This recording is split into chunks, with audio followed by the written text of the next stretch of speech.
soyez là. Bienvenue, chers amis. Pendant tout ce week-end, nous allons célébrer ensemble, comme je le disais, la de la 10e édition du Festival Malice et Merveilles, qui n'aura pas lieu pour des raisons que chacun connaît, et en plus pour des raisons météorologiques que chacun va découvrir dans les prochaines heures. Alors, avant d'aller plus loin, je dois vous prévenir que vous allez voir durant toutes ces séquences du week-end, à la fois les coulisses de la Maladrerie Saint-Lazare, les coulisses du Festival Malice et Merveilles, des rencontres avec quelques artistes qui ont marqué l'histoire du festival, et puis à divers moments, vous allez pouvoir faire connaissance avec l'univers si particulier de cette programmation. Mais je n'en dis pas plus, il est l'heure pour l'instant de rejoindre les élus qui nous attendent derrière les portes de cette grange. Entrons maintenant.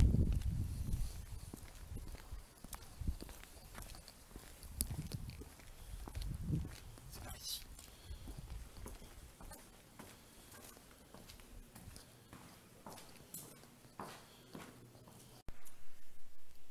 Eh bien, chers amis, nous sommes à côté des instances culturelles les plus élevées, en tout cas pour l'agglomération. Avant de leur céder la parole, surveillons les barrières, les mesures barrières, les gestes de distanciation physique, 1 mètre entre chaque personne. Là, c'est bien. Là c'est bien. Alors, ça vient du gel hydroalcoolique, parce que sinon, ça ne marchera pas. Vous voyez, hop là. Voilà, on peut donner vos mains. Voilà, on frictionne. Très bien.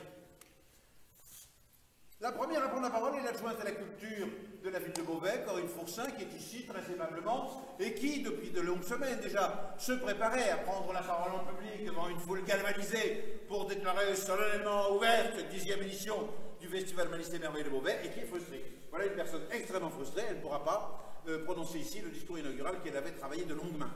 Alors, quelques mots quand même pour les amis qui nous regardent par le truchement de ces vidéos. Alors, oui, Calix, je suis très frustrée, évidemment. Je suis aussi très triste. Je pense comme les 8 000 à 9 000 visiteurs potentiels qu'aurait pu attirer cette 10e édition de Malice et Merveilles à la Maladrerie Saint-Lazare. C'était un rendez-vous important, voilà, la 10e édition. Malheureusement, il a fallu l'annuler pour les raisons sanitaires qu'on connaît. Et moi, je voudrais saluer ici la décision que Madame le maire, Caroline Cailleux, a prise dès le printemps d'annuler cette édition. Et on voit au regard de l'actualité que c'était particulièrement pertinent de prendre cette décision. Est-ce qu'on peut saluer également les grandes capacités météorologiques de Caroline Cailleux, qui a aussi deviné que ce week-end sera un week-end désastreux du point de vue de la météo et qui nous permet, comme ça, de ne pas avoir aucun regret d'avoir supprimé ce festival. Vous avez raison de souligner aussi cette grande capacité. Quand même, on est d'accord. Tout à fait. Alors, donc vous, ça n'est pas la première fois que vous venez au festival, on est d'accord, hein, vous êtes une fidèle spectatrice. Tout à fait. Alors, je suis une Beauvaisienne de longue date, je suis venue à titre privé, je suis venue aussi en tant que journaliste. J'étais journaliste dans un journal local et donc j'ai couvert, comme on dit, dans le métier, de nombreuses éditions. Comme le ciel aujourd'hui couvert. Voilà, de nombreuses éditions de Malice et Merveilles. Et à chaque fois, ça a été un enchantement. Malice et Merveilles, en fait, c'est le rendez-vous à Beauvais qui fait qu'on regrette moins de rentrer de vacances. Voilà. C'est le dernier rendez-vous de l'été. Et c'est donc le rendez-vous où tous les Beauvaisiens, des plus jeunes aux plus anciens, aiment se retrouver. Donc c'est vraiment un rendez-vous intergénérationnel. C'est un rendez-vous où on vient se faire du bien, sourire, rire, s'émouvoir, se laisser un petit peu bousculer parfois par certains spectacles, certains artistes.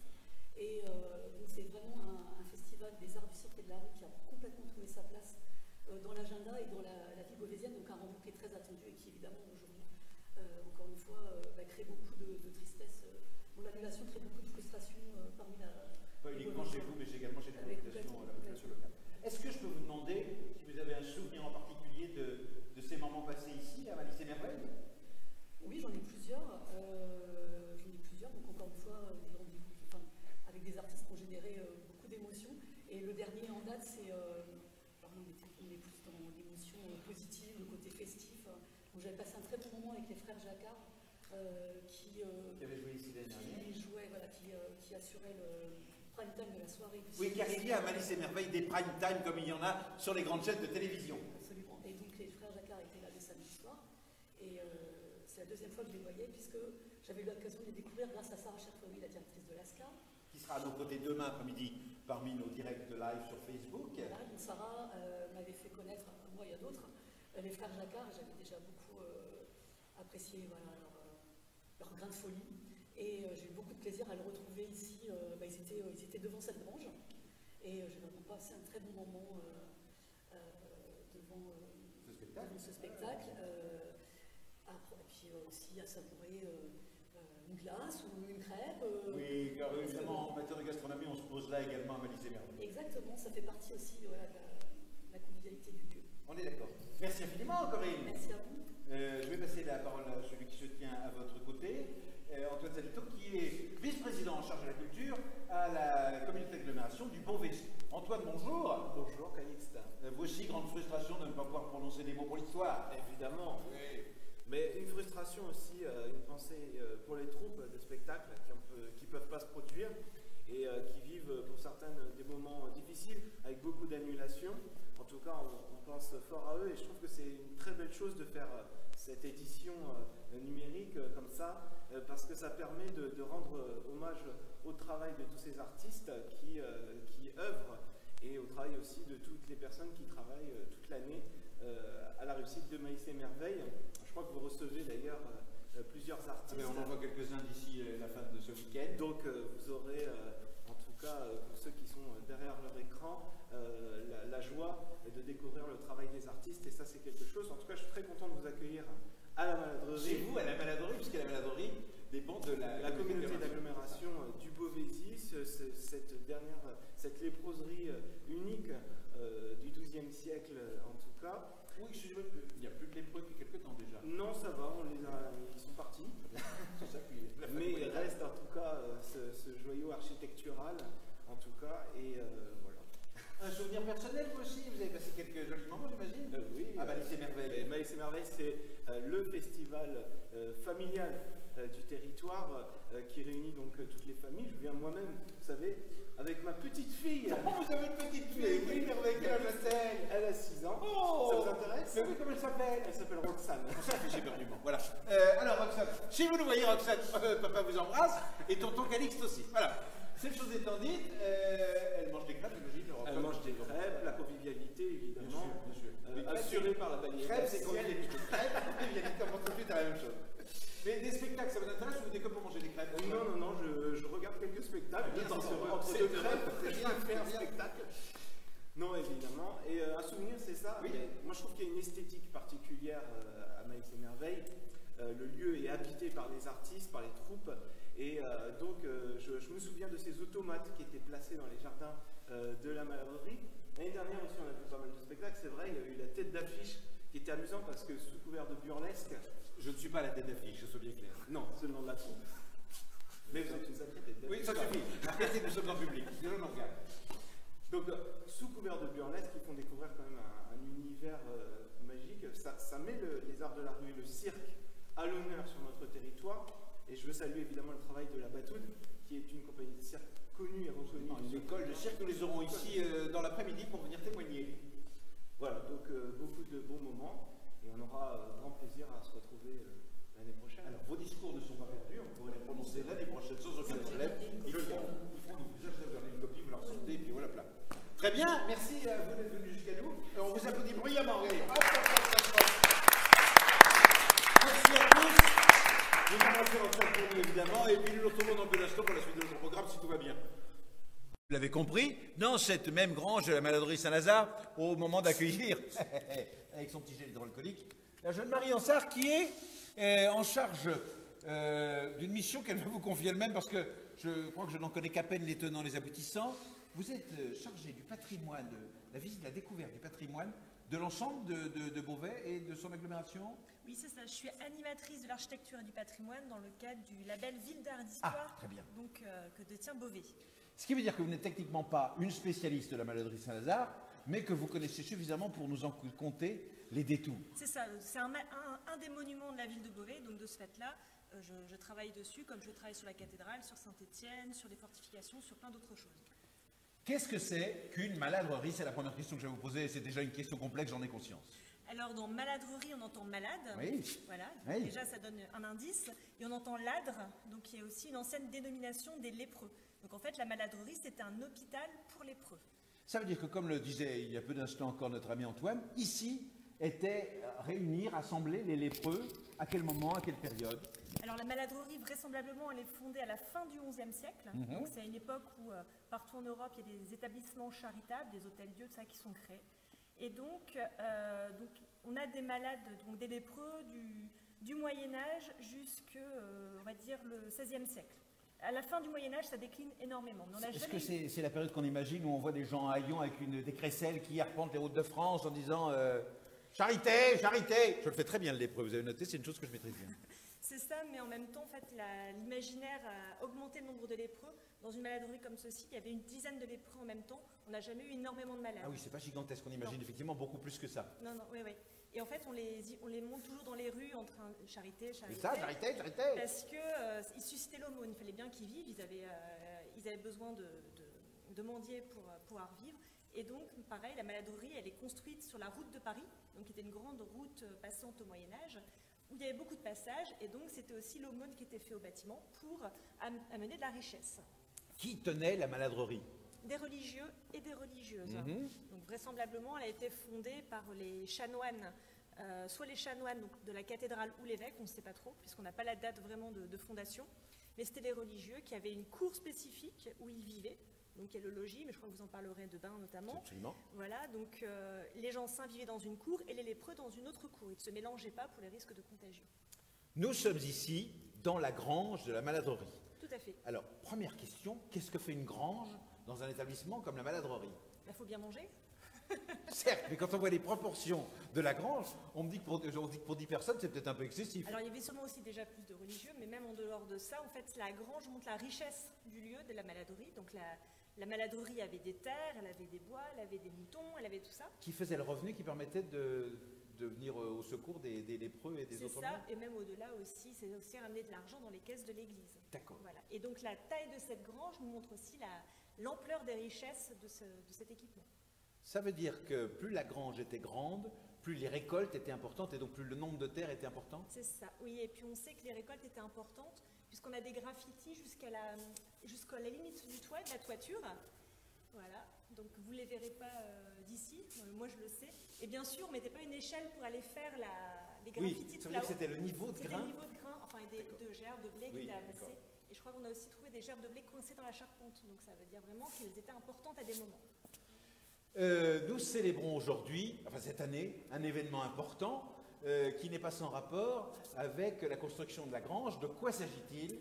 Alors, cette année, et puis même plus particulièrement aux Journées du patrimoine qui ont lieu dans 3 semaines, on va fêter les 800 ans de cette charpente, puisqu'on a fait une dendrochronologie au début des années 2000, donc c'est-à-dire l'étude des bois, on coupe un bois, on voit les cernes, et on sait que le bois qui constitue cette charpente, donc c'est du chêne, a été abattu à l'automne-hiver 1219-1220. La dendrochronologie permet de dater à la saison près, enfin à l'année près.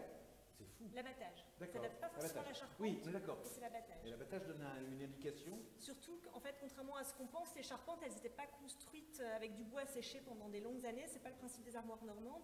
En fait, on construisait les charpentes en bois vert, et donc ça nous donne à peu près, de cette là, la date de l'abattage nous dit que ça a été construit un an à 2 ans après l'abattage. Ça veut dire qu'abattage à l'automne de 19, de 1219, 1220, ouais. Ça veut dire construction 1220, 1221. C'est ça. D'accord. Tout à fait. Donc après, on est approximatif, mais c'est aussi l'avantage de valoriser cette charpente qui a 800 ans. Oui. Maintenant, j'allais dire 800 ans. Alors, puisque tout le monde connaît aujourd'hui qu'elle n'existe plus, la charpente de Notre-Dame de Paris, comment ça se situe par rapport à Notre-Dame de Paris? C'est le XIIIe siècle aussi, c'est la même époque. Okay. Donc on a la chance d'avoir nous encore une charpente en très bon état de la même époque que Notre-Dame, et elle existe encore. Et ce qui est intéressant de voir, c'est quand elle a été restaurée il y a 10 ans, on l'a surtout dépoussiérée, mais on ne l'a quasiment pas restaurée parce qu'elle est en excellent état. C'est-à-dire, c'est ça, j'allais poser les questions de la restauration, parce qu'on voit bien que les planches qui sont sur la charpente ont été sans doute changées, neuf, mais le reste, effectivement, est d'époque. C'est ça, tout à fait. Il n'y a quasiment pas de restauration. Est-ce qu'il y a des choses que nous n'aurions pas dit sur cette grange qu'il faudrait que le public connaisse? On peut dire aussi qu'il y a 800 graffitis, par exemple. Alors, c'est pareil, hein, il n'y a que les archéologues qui les ont vus dans le détail, mais ils sont répartis sur l'ensemble des murs, aussi un peu sur la charpente, puisque chaque pièce de bois est datée, pas datée, excusez-moi, elles sont marquées, donc l'assemblage est marqué, donc la ferme 1, la ferme 2. Ça veut dire que la construction, la ferme a été construite au sol, puis montée? C'est ça, et on fait on fait le puzzle au sol on marque pour savoir dans quel ordre de montage. Et ensuite on démonte la charpente, on la lisse et on la remonte après. C'est ça. Et d'ailleurs, c'est vrai que sur les murs, on voit des trous qu'on appelle des trous de boulin. qui sont les traces d'échafaudage Vous ne les voyez pas, mais je peux vous garantir qu'ils sont là. Voilà, les traces d'échafaudage qui permettaient de construire ce genre de bâtiment, et on ne les comblait pas pour qu'à tout moment on puisse remettre l'échafaudage et faire des réparations. Voilà. Est-ce qu'il y a beaucoup d'autres granges de ce type-là, soit dans la région, soit dans une autre partie de l'Europe? Alors, des granges de ce type-là, il y en a d'autres, il y en a dans l'Oise. Après, ce qui est vraiment unique à Beauvais, c'est l'ensemble de la maladrerie, on va dire. La grange, le logis, la chapelle, parce qu'en général, ce qu'on voit souvent sur les cartes, c'est le nom maladrerie écrit, mais on n'a pas un ensemble de bâtiments conservés aussi important. Voilà. Mais sinon, il y a bien d'autres granges comme ça, aussi grandes dans les abbayes, notamment, je pense aux abbayes cisterciennes. Très bien. Eh bien, écoutez, Marie, il nous reste à vous remercier. Je vous en prie. Vous voyez que finalement, l'annulation de ce festival a de bon côté, puisque sans ça, nous n'aurions jamais eu l'occasion d'avoir ce petit tour pour les plus brillants, fait par Marie Ansart. Voilà. Si nous étions public, nous l'aurions applaudi. Nous ne le sommes pas, mais nous applaudissons quand même. Bravo! Bravo! Nous allons nous retrouver à 16h. Et à 16h, nous nous entretiendrons de ce qu'aura été la programmation et de ce qu'a été par le passé la programmation de Malice et Merveille. À tout à l'heure, 16h, pour la suite de notre furieuse aventure de la célébration de l'annulation de la 10e édition de Malice et Merveille. Et parmi les divers articles qui sont en vente ici, on peut trouver des tas de choses. J'aime beaucoup par exemple ces pelles à fleurs que nous allons vous montrer à l'instant. Regardez comme c'est merveilleux, ces jolies pelles à fleurs. Oh, j'aimerais tellement avoir ça chez moi. Et puis, oui. Qu'est-ce que c'est? Oh, mais Ch'tou! Mais c'est vous! Regardez, chers amis! C'est notre ami Ch'tou. Alors, je vous pose là, regardez, comme ça, les gens vont prendre des nouvelles de vous. Mais ça va très bien vous-même! Ben, fort bien, fort bien. Vous avez une mine superbe. Est-ce que je peux vous présenter à nos amis qui nous regardent par le truchement de Facebook? Vous êtes à la tête d'une compagnie qu'on appelle Qualité Street, puisque c'est son nom, et vous êtes une des premières compagnies à avoir joué ici, à Malice et Merveille, en tout cas à Beauvais. C'était il y a très longtemps désormais, hein. Vous en gardez un souvenir ému? Non, très ému, mais surtout de la fête après. Je me rappelle, on était avec une compagnie que vous devez connaître aussi qui s'appelle les CAG. Oui, ah oui, oui, ça, tout le monde s'en souvient ici. Oui. Elles ont marqué les esprits. Oui, oui. Alors, C'était assez épique. oui, ben, elles n'étaient pas les seules, vous avez marqué aussi les esprits de votre côté. Vous eussiez dû être à nos côtés cette année, à l'occasion de cette 10e édition, pour célébrer cet anniversaire. Et malheureusement, je mets un petit peu de chanclot dans ma voix, vous n'y êtes pas, parce que tout a été annulé. Eh bien oui, c'est le cas pour Malice et Merveille comme pour pas mal d'événements cet été. Ouais, c'est assez triste. D'ailleurs, tout ça, c'est un petit peu fou parce qu'aujourd'hui, ça reprend. Hein, on voit qu'il y a une activité qui reprend, qu'on peut recommencer à jouer, que les lois changent et s'adaptent. Et puis bon, voilà, on voit 9000 personnes, pardon, 3 fois 3000 au Puy du Fou qui assistent à des grands spectacles. On voit aussi les festivals de rue renaître. Hein. Et pourtant, ben voilà, dans une grande vague épidémique, il y a eu une grande série d'annulations dont Beauvais malheureusement fait partie. La rumeur publique dit que vous avez vous-même contribué à faire renaître le festival d'Aurillac qui était annulé. Tout à fait. En allant jouer vous-même à Aurillac. On a fait ça, ouais. On est descendu à Aurillac comme d'habitude, tous les ans, depuis 1997. Vous êtes plutôt une nature un peu... Vous êtes une nature un petit peu habitudinaire, hein. Vous aimez bien faire toujours la même chose aux mêmes périodes de l'année, hein, je vous connais. Exactement, exactement. Oui. Aurillac, c'est un rendez-vous pour les artistes de rue. Moi, c'en est un aussi. Les premières fois que j'ai joué, c'était là-bas. Je m'y suis fait. Et donc, je vois pas pourquoi, après tout, pour moi, Aurillac, c'est quand même aussi, bon, pour bien des gens, aussi, et peut-être à tort, c'est un rendez-vous entre les compagnies et les professionnels. Mais faut pas oublier que là, la population d'Aurillac triple. Elle triple pendant le festival. Et les 2 millions d'euros que rapporte l'événement, et je peux vous dire que là, moi j'ai discuté avec les commerçants quand j'y étais, bah, ça leur manque. Hein. Il y a des commerces qui ferment parce qu'ils ne vivaient que du festival là-bas dans la ville. Et donc c'est surtout une rencontre entre les artistes et les habitants. Et ça, personne n'a le monopole de ça, pas même le festival. Et donc moi, après 23 ans, continue vraiment année après année à y aller. Je ne sais pas pourquoi je ne serais pas allé la 24e. Donc on y est allé, à l'arrache, mais sans se cacher. On est passé dire bonjour au festival en leur disant bonjour, on est Qualité Street, on vient afficher et on va jouer quand même. Comme tous les ans. Ça leur a fait un peu bizarre sur le coup. Mais on a affiché dans la ville et puis on a réussi à jouer, on a eu du monde et tout, c'était super cool. On a fait 2 représentations le premier soir. Le lendemain matin, on a eu un énorme article de presse, quasiment une page entière dans la montagne. Alors ça a un peu remué commissariat, préfecture, mairie, festival, tout ça. Mais ils ont été super parce qu'en fin de compte, bon ben bien sûr c'était légitime ce qu'on faisait. En plus, aujourd'hui ça va, on peut se retrouver dans l'espace public, les gens sont pas fous, on n'est pas des petits chiens à qui il faut vraiment dire assieds-toi là. Les gens, ils savent se mettre à distance les uns des autres, ils sont responsables, ils sont intelligents. Et donc les gens d'eux-mêmes se sont bien placés, ont mis leur masque et tout, et pas de souci. Pour ceux qui le souhaitaient, et ceux qui ne le souhaitaient pas, ils se sont mis par groupes sociaux, et du coup il n'y avait pas de souci. Et du coup, on a pu jouer encore, grâce quand même aux autorités, hein, faut pas le dire non plus, on va pas leur jeter la pierre, ils ont été sympas, efficaces, ils nous ont accompagnés, on a fait une demande à la préfecture rétroactive qui a été acceptée dans l'après-midi, et puis du coup, on a pu jouer encore 2 fois le 2e jour et encore une fois le 3e, donc on a fait notre Aurillac, et je crois que ça a vraiment fait plaisir aux gens, c'était carrément cool quoi. Alors, précisons pour les gens qui ne le sauraient pas qu'Aurillac est avec Chalon-sur-Saône, un des plus grands festivals de rue de France, qui effectivement, comme on l'a dit, compte plusieurs millions de spectateurs. Ch'tou, ça n'est pas vraiment son prénom, hein, je ne sais pas comment il s'appelle, mais c'est son surnom, Ch'tou, voilà. Ch'tou, est-ce qu'on peut vous demander, puisque les gens qui nous regardent ici ont peut-être quand même envie de vous voir, est-ce que vous jouez aujourd'hui ou demain quelque part?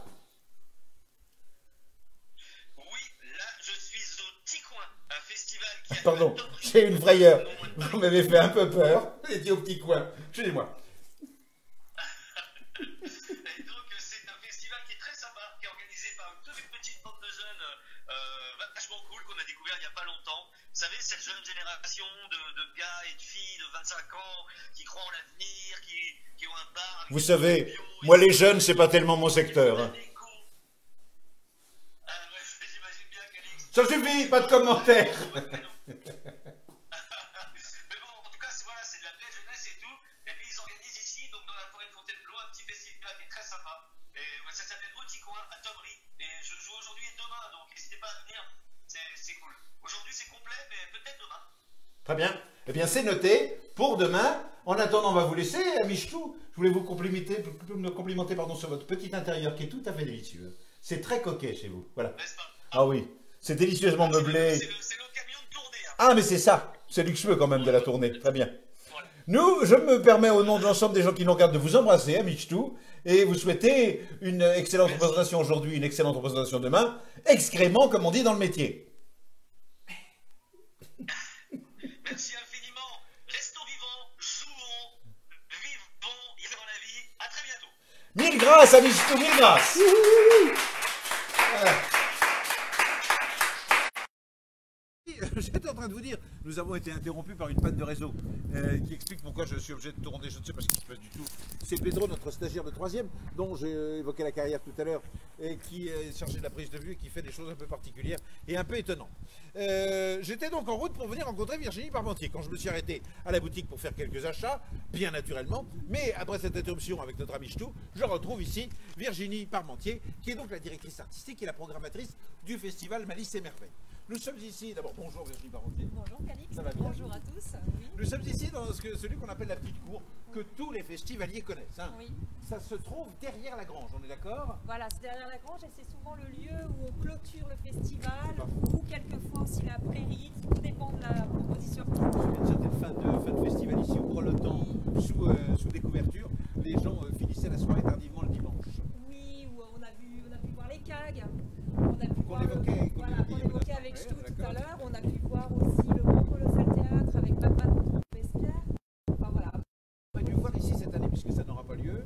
Cette année, on aurait dû voir Qualité Street justement, Ch'tou, avec notre ami la, Ch'tou, nous étions en train avec la lumière de nos saluer rêves. tout à l'heure. Voilà. Très bien, ça c'est la petite cour. Nous allons quitter la petite cour pour nous diriger par cette porte vers un grand espace qui sert de lieu, de cadre à de nombreux spectacles de ce festival Malice et Merveille. Suivez-nous, nous arrivons maintenant dans ce lieu qui n'a pas vraiment de nom, qui est une manière comme ça de pronaos du jardin, d'antichambre du jardin que nous visiterons tout à l'heure, mais je n'en dis pas plus, je ne veux pas dévoiler la suite. Ici, alors, quel type de spectacle on a pu présenter ici, Virginie? En général, ici, on met les petites formes, ou ce qu'on appelle aussi les entresorts. Personne ne sait ce que sont les entresorts ni les petites formes. Mais voilà. Alors, les petites formes, c'est des choses pour des petits spectacles. 5, 10 personnes. D'accord. Et entresorts comme des spectacles intimistes. Entresorts, c'est des spectacles dans lesquels on entre, il se passe quelque chose et on sort. Voilà. Et on a eu aussi une grande année avec la Poste, les facteurs Oui, de les l'amour. facteurs de l'amour. Installés ici, ça Absolument. c'était un beau souvenir. Un joli souvenir. Voilà. Nous avançons donc, alors nous laissons de côté le jardin que vous voyez ici, hein, tranquillement, me fait Pedro de la main. Donc, ça, j'ai le troisième. Oh là là, mollo, faut pas m'énerver. Donc nous avançons tranquillement vers ce qui était, du temps de la grande époque de la maladrerie, la léproserie. C'est-à-dire c'est là qu'une fois que les lépreux étaient condamnés à ne plus retourner dans la vie civile et dans le monde, on les clôturait. Et c'est aujourd'hui ce lieu qui est occupé par le théâtre temporaire du Beauvaisis. Et devant ce théâtre temporaire du Beauvaisis, que trouvons-nous? Cette grande prairie où ont eu lieu un bon nombre de spectacles qui ont marqué les esprits, parmi lesquels Parmi lesquels la compagnie À Vide Tempête avec le portique pour le spectacle. À Vide Comme un Tempête, c'est vertige. idéal pour la météorologie que nous connaissons. À Vide Tempête, Voilà. c'est exactement nous aujourd'hui, vous voyez? Alors la prairie, en fait, c'est le lieu qui nous permet d'installer les grandes formes. Ah oui, Voilà, soit avec des trapèzes, ou soit des grands plateaux, soit des grandes formes. Mais cette année, on aurait dû avoir, mais on les verra un jour quand même, nous l'espérons. le petit chapiteau de la compagnie Max et Maurice avec un duo clownesque, les trois petits tours, ou bien une magnifique compagnie qui vient du Pays Basque espagnol, qui s'appelle la compagnie Ahatic, où c'est 4 jeunes femmes qui dansent et qui dansent la révolte ou le combat que doivent mener les femmes. C'est un spectacle vraiment magnifique. Si, alors évidemment, je m'adresse aux personnes qui nous regardent par le truchement de Facebook.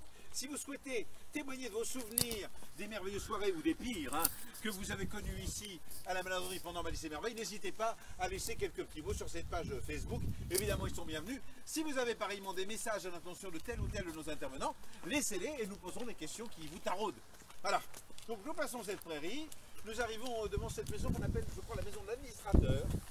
Et alors, vous vous souvenez Calixte au fond là-bas, Pedro, cher ami, au fond là-bas, on se souvient, il y a quelques années, on avait invité la roulotte, un sauna mobile, où quelques personnes avaient pu aller se détendre Qui a pendant profité le festival. parmi ceux qui nous regardent du sauna mobile Et ça, installé pendant le c'était festival? très chouette. Voilà, N'hésitez une pas à nous le petite, dire. petite aparté. Nous arrivons donc devant Voilà. cette maison de l'administrateur où là aussi il y a des grands moments, des grandes pages de gloire de Malice et Merveille qui se sont déroulées. Hein.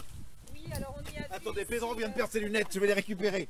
Allez-y Virginie. Ici, on a pu hurler de rire devant le GIGN. Les qui lunettes de Pedro, descendait, hein. Voilà, qui descendait en rappel de la maison de l'administrateur. Oui, c'était ici, tout le monde s'en c'était souvient. Ici, on a pu voir aussi la belle proposition performance danse de la compagnie L'éolienne, ou bien aussi les petites marionnettes de la compagnie La Salamandre, une compagnie qui nous venait de Nantes. Voilà. Le spectacle avec un sofa rouge, c'était lequel? C'était la compagnie L'éolienne. Ah, c'était voilà. L'éolienne. Très bien. Voilà. Continuons d'avancer. Nous avançons donc vers le logis que nous aurons la chance, si vous nous suivez, que vous nous regardez, que vous êtes fidèles, nous aurons la chance de visiter le logis de demain avec Jean-Marc, l'archéologue de la maladrerie, qui nous fera visiter l'intérieur de ce logis qu'on ne ouvre ordinairement jamais au public. Nous passons devant les tilleuls pour nous diriger vers ce lieu. Comment s'appelle-t-il? On l'appelle le Préhomo. Voilà, le Préhomo, parce qu'on a eu pendant quelques éditions, on y faisait souvent les spectacles à texte. Oui. Parce qu'il y a une belle écoute, il y a un petit côté intimiste, on peut créer des beaux espaces scéniques. Voilà. Et pour ceux qui connaissent le festival aussi bien que nous le connaissons, c'est aussi un endroit où on trouve de l'ombre. Voilà. Et pour les années, parce que ça arrive, où nous sommes sous une canicule plombante, c'est toujours bon de trouver ici des frondaisons et un peu de fraîcheur sous les vieux arbres ici, un vieilli qui nous accueille. On avait pu accueillir ici Rosemonde, cette femme Oui. clown Rose assez Monde. déjantée. Et cette année, on avait les Germaines, un duo clownesque féminin aussi, voilà, qu'on aura l'occasion de voir. Mais Peut-être un pas jour. cette année, voilà. On ne sait pas. Nous nous dirigeons, alors parce que les gens disent, mais ils avancent, mais vers où vont-ils? Nous allons vers la maison, la demeure d'une des mascottes du festival, qui est aussi, de par le fait, la mascotte de la maladrerie. Et nous l'apercevons là-bas, c'est Rhubarbe. Rhubarbe! Rhubarbe! Rhubarbe, c'est l'âne qui vit à l'année à la maladrerie. Rhubarbe est occupé actuellement à se sustenter, mais peut-être qu'on sortira-t-il à venir dire quelques mots à notre caméra. Alors nous allons nous mettre par ici, près de cette petite réserve d'eau qui est la sienne. Rhubarbe, venez ici mon ami. J'ai 2-3 questions à vous poser sur votre vie privée, parce que les gens ont pu noter, on le voit d'ici, en tournant la caméra, Pedro, vous le voyez, que Rhubarbe n'est plus tout seul. Oui, Rhubarbe a refait sa vie, Rhubarbe a trouvé une compagne qui marche derrière lui, là-bas au lointain, et qui s'appelle Barbotine. Et Rhubarbe et Barbotine ont un enfant. Alors, pour être exact, nous nous sommes documentés, Rhubarbe n'est pas le papa de Sourire que vous allez voir dans quelques instants, mais par des accidents de la vie, comme il nous en arrive tous. Hein. Rhubarbe se trouve à la tête d'une famille avec un petit Sourire et une maman qui s'appelle Barbotine. Voilà. Hein, ce bon Rhubarbe, qui est la mascotte du festival, qui est de sale humeur. Je ne peux pas l'approcher, ou alors c'est un problème d'odeur corporelle, je ne sais pas. Mais vous faites connaissance, si vous ne le connaissez pas, ou vous retrouvez, si vous le connaissez, notre ami Rhubarbe, avec donc Barbotine ici et Sourire ici, qui sont la petite famille de Rhubarbe. Regardez comme Rhubarbe est fier. Regardez comme il surveille cette petite famille, comme ça, avec une grande fierté. Ah, ben il a matière à être fier, Rhubarbe, de se retrouver comme ça, chef de famille, alors que rien ne le prédisposait à ça. Il avait plutôt choisi une vie de retraite, loin du monde, hein, d'abord parce que sa vie le prédisposait plus à la quiétude, à la tranquillité, peut-être même à la spiritualité. Il avait fait vœu comme ça de se retirer du monde. Et là, voilà, on le retrouvait ici avec toute cette famille si nombreuse qu'il faut nourrir tous les jours. Il faut aller au chagrin pour aller trouver de quoi sustenter ces 2 bouches supplémentaires, et ça n'est pas facile tous les jours. Voilà, c'est Rhubarbe. Virginie, je crois qu'on va se quitter là-dessus parce que cette image est tellement émouvante. Hein. Notre Rhubarbe qu'on croyait totalement définitivement, comment dirais-je, ranger les voitures, hein, voilà, et qui ça. Maintenant, regarde ça. Accompagné de sa petite famille. Voilà. Voilà. Merci, chers amis. Nous allons nous retrouver ici dans un gros quart d'heure, dirons-nous désormais, à 16h, 17h. Il doit être 16h30 déjà, 17h ou un peu dans ces eaux-là, si la météo le permet, pour de nouvelles aventures. Je n'en dis pas plus, nous en saurons plus quand vous serez reconnectés, quand vous serez toujours à nos côtés à 17h. Merci. Au revoir. Puis c'est bien du soleil, un soleil qui darde ses rayons puissants sur la maladrerie Saint-Lazare, où il fait un temps de rêve. Je suis moi-même à 2 doigts d'avoir des auréoles sous les bras tellement j'ai chaud. À mes côtés, Justine Amand, que nous allons frictionner à grands coups de gel hydroalcoolique. Avant, bah oui, le geste barrière évidemment. Avant de découvrir avec elle le jardin de la maladrerie Saint-Lazare. Justine, d'abord une question que les gens se posent. Que faites-vous exactement dans cette maladrerie et dans ce jardin? Alors moi je fais partie de l'équipe des jardiniers de la maladrerie et du secteur alentour en fait, le secteur voisin-lieu et un petit peu Saint-Jean. Et donc on vient à la maladrerie donc minimum 1 fois par semaine pour essayer de mettre tout propre. Alors, découvrons ce jardin de la maladrerie qui est somptueux, qui fait la réputation du lieu. Nous sommes ici dans le Carré des Saints. Qu'est-ce que c'est que le Carré des Saints? Le Carré des Saints, c'est tout simplement les plantes aromatiques et médicinales. C'est-à-dire le plantes de thym, base le romarin. utilisées, Okay. voilà. Et qui servaient, qui sont des plantes médicinales Oui, à la base? oui, que les gens les moines et tout ça utilisaient pour essayer de soigner, pas guérir, mais soigner les lépreux. Soulager les maux. Voilà. Très bien. Nous allons abandonner le Carré des Saints pour nous diriger dans la zone du potager. Je fais mon intéressant, je fais comme si j'avais de quoi je parle, mais Justine m'a tout expliqué avant que j'arrive. Alors, c'est ici la partie potager. Que trouvons-nous dans ce potager, Justine? Alors, déjà, cette année, le thème, c'est méli-mélo, parce que chaque année, on essaye de trouver un thème différent. Donc, on a décidé avec les collègues de ne pas faire comme d'habitude, un potager rectiligne comme on voit partout. On a en gros fait des taches de légumes, voilà, de légumes et de fleurs. Donc méli-mélo, donc il y en a partout. Et le petit jeu cette année, c'est trouvez-nous. On a mis les étiquettes en méli-mélo et chacun doit chercher s'il reconnaît un petit peu à droite à gauche quoi. Bon ben les tomates, on va les repérer assez facilement dans Voilà. le lot, hein, quand même, ça devrait pas être trop compliqué. Les scolzia, il est juste devant là. Les aubergines, elles sont ici. On a le chou qui est ici. Ne dévoile pas tout, malheureuse.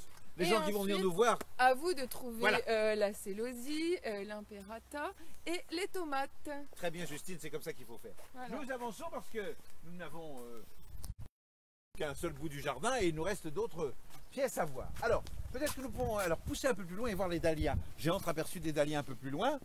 C'est la grande saison des dahlias. On est en plein dedans. L'affleurissement est arrivé depuis un moment déjà. Oui. C'est semblant de rien, il y a quelqu'un dans le carré juste en face.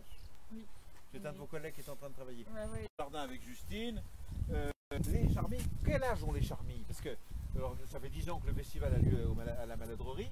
Et depuis le début, c'est charmilles ou c'est frais parce que j'arrive jamais à distinguer. Alors, Vous avez raison pour les deux. Ah. À l'intérieur du jardin, des charmilles.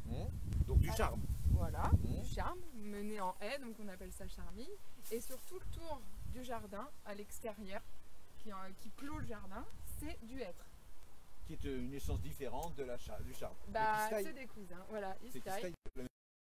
Ça. Et en fait, ils gardent une partie de leurs feuilles en hiver. Et ils perdent ces feuilles qui restent en hiver en mars.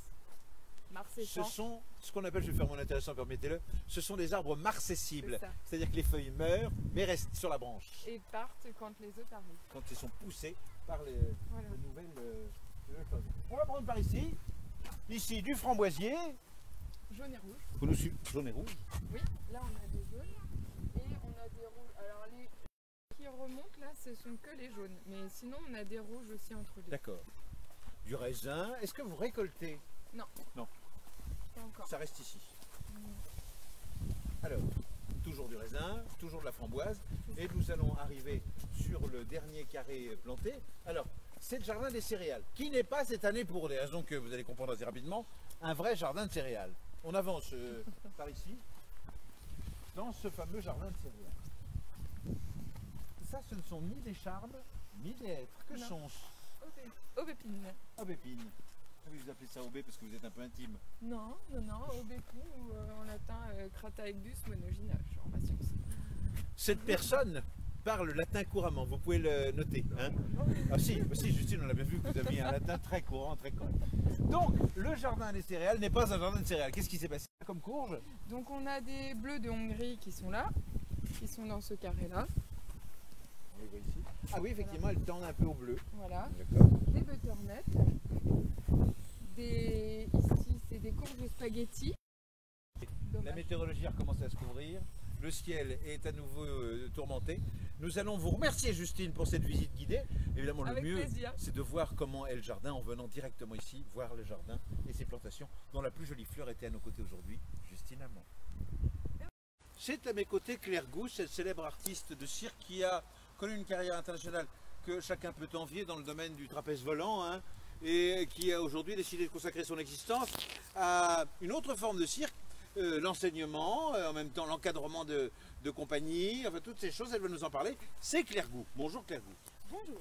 Vous représentez ici la Batoude, Tout à fait. qui est une institution circassienne beauvaisienne. Est-ce qu'on peut rappeler ce qu'est la Batoude? Alors la Batoude, c'est... En parlant fort parce que les gens nous écoutent. D'accord, très bien. Alors la Batoude, sans vous commander, Claire, évidemment. Merci. La Batoude, c'est le centre des arts du cirque et de la rue de Beauvais. Donc c'est à la fois une salle de spectacle, un lieu qui programme des spectacles de cirque en salle et des spectacles d'art de la rue. D'accord. Et c'est aussi une école de cirque.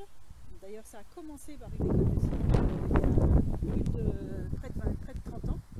Et donc voilà, aujourd'hui on associe à la fois l'école de cirque, la salle de spectacle et un lieu d'accueil de compagnies qui viennent créer leur spectacle en partie à la Batoude. Vous avez, depuis la création de Malice et Merveille, un partenariat avec le festival. Oui. Quel est-il? Alors, on essaye autant que possible chaque année d'avoir une compagnie clin d'œil entre la Batoude et Malice et Merveille. Cette année, ça devait être, mais ça sera l'année prochaine, la compagnie des... Oui, ça le sera.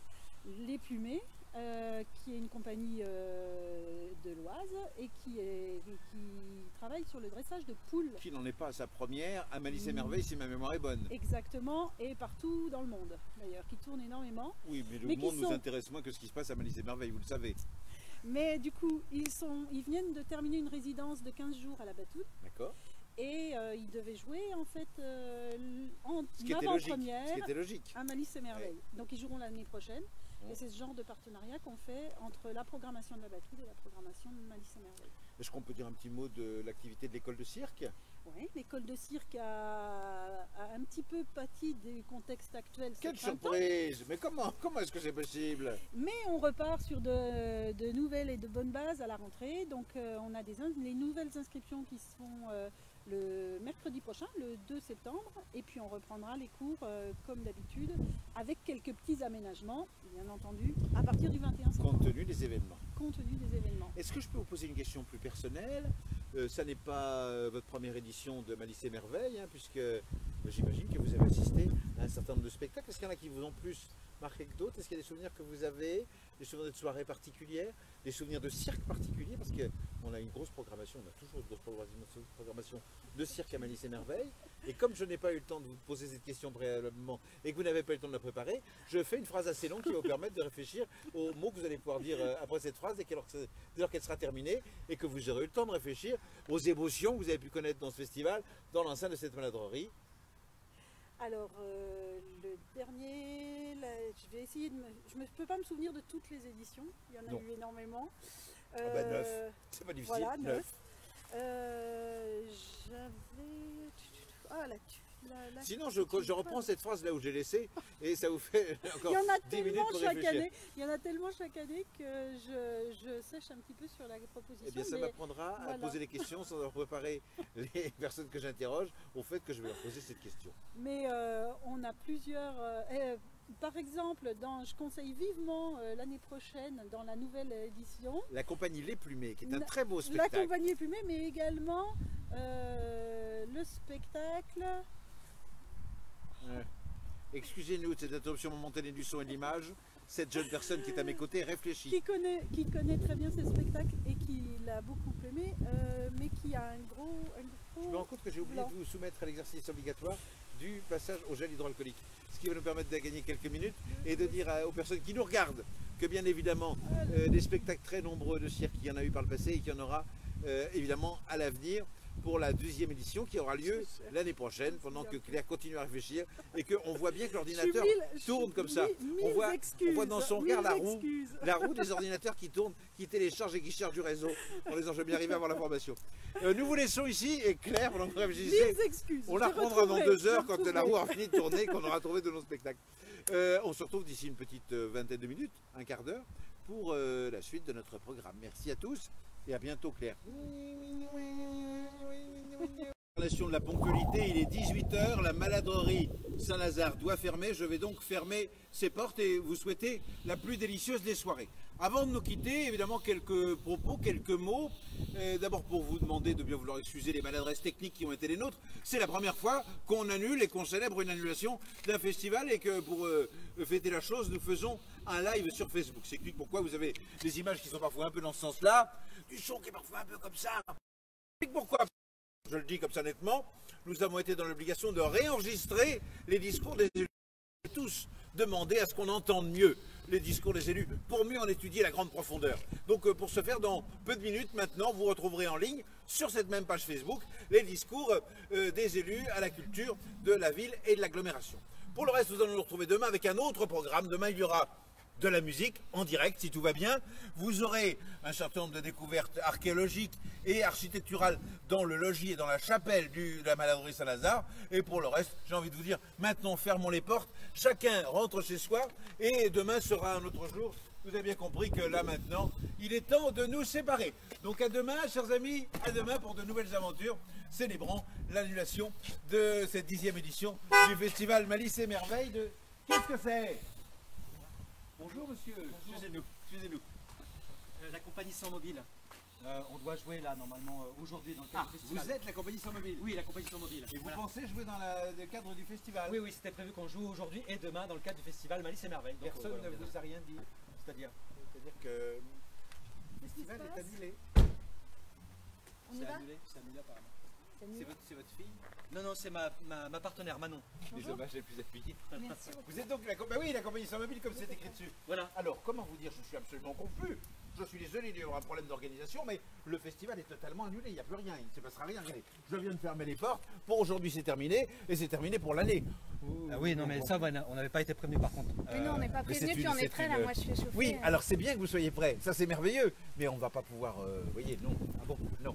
Bon. Parce que Pedro, normalement, nous avait dit, voilà... Pedro, notre stagiaire de 3e, qui est actuellement derrière cette et qui ricane, vous voyez, pour que le téléphone et l'image est comme ça. Bon. Non, alors non. Bon. Donc je ne sais pas où vous habitez, mais vous rentrez chez vous tout de suite, vous voyez, c'est tout ce que je peux vous dire.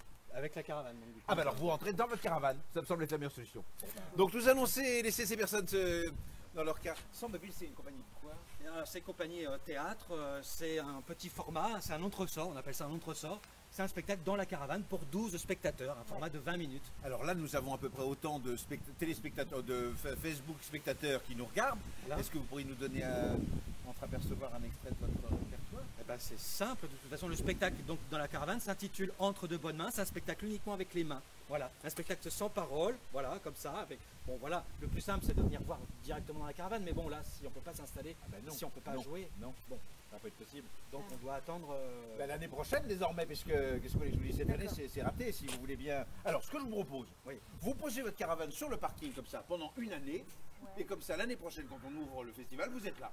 On va comme ça, on a le temps de s'échauffer. Voilà, c'est pratique, comme ça vous avez 365 jours pour dérouiller toute le... Vérifiez si vous êtes disponible. Bah oui, je regarde là pour le coup.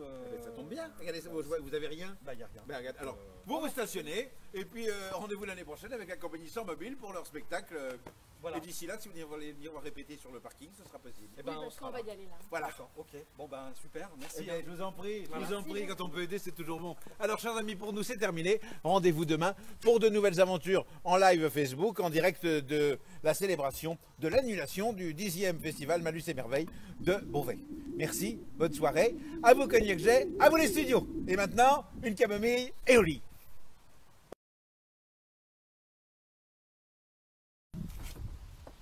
Ah ben là vous arrivez beaucoup trop tôt, on est juste en train d'ouvrir. Il est 11 h, la Maladorie ouvre ses portes comme chaque dimanche. Pour le Facebook Live, il faut revenir à partir de 15 h.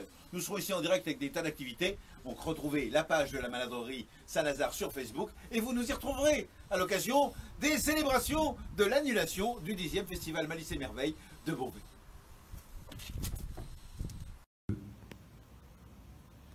Où sommes-nous, vous demandez-vous? Eh bien, dans un endroit que vous découvrirez cet après-midi, à l'occasion de nos désormais célèbres Facebook Live de la célébration de l'annulation du 10e Festival Malice et Merveilles de Beauvais, à la Maladorie Saint-Lazare. Vous découvrirez, en compagnie d'experts, la chapelle de la Maladorie Saint-Lazare, admirable monument dont vous contemplez pour l'heure un certain nombre de voûtes et quelques piliers. Nous serons ici, dans votre Maladorie Saint-Lazare, à nous interroger, à nous questionner, à nous documenter sur pourquoi est-ce que ce festival a été annulé, est-ce que la météorologie y est pour quelque chose, est-ce qu'une pandémie plus profonde aurait entraîné la suppression de cette 10e édition du festival de Malice et Merveilles de Beauvais. Eh bien vous le saurez à partir de 15 h, montre en main, nous essaierons d'être là si la météorologie le permet. Voilà, à tout de suite chers amis, à tout de suite.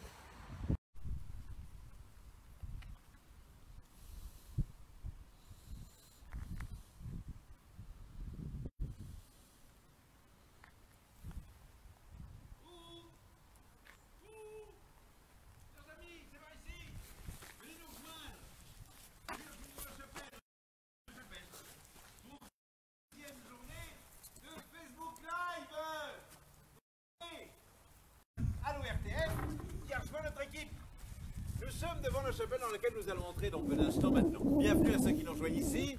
Vous avez compris le principe.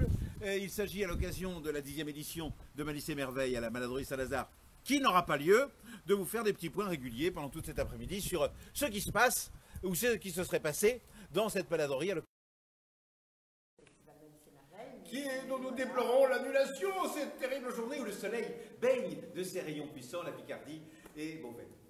Mais on a aussi des festivals de musique, festival de musique classique, festival de jazz, blues, festival de violoncelle. Qui se tiennent dans la Grange, j'imagine? Oui, dans la Grange, comme vous avez vu hier. Et puis on organise aussi régulièrement des concerts, des spectacles, des concerts de jazz, des concerts de musique classique, des concerts de chansons françaises. Voilà, et donc on va avoir là encore cette année pas mal de beaux spectacles qui nous attendent. Est-ce que des particuliers peuvent organiser dans la Maladorie des stations diverses et variées? Oui, alors la Maladorie, en tout cas la Grange, se loue pour des individuels et pour des entreprises. Donc vous pouvez, par exemple, si vous souhaitez vous marier, venir louer la Grange. Et pour ce faire, vous faites le 06 23 42 27 38 pour réserver. Et puis les entreprises aussi, si elles le souhaitent, pour des séminaires ou pour leurs clients, peuvent louer la Grange de la Maladorie. Au 06 27 38 22 39 48.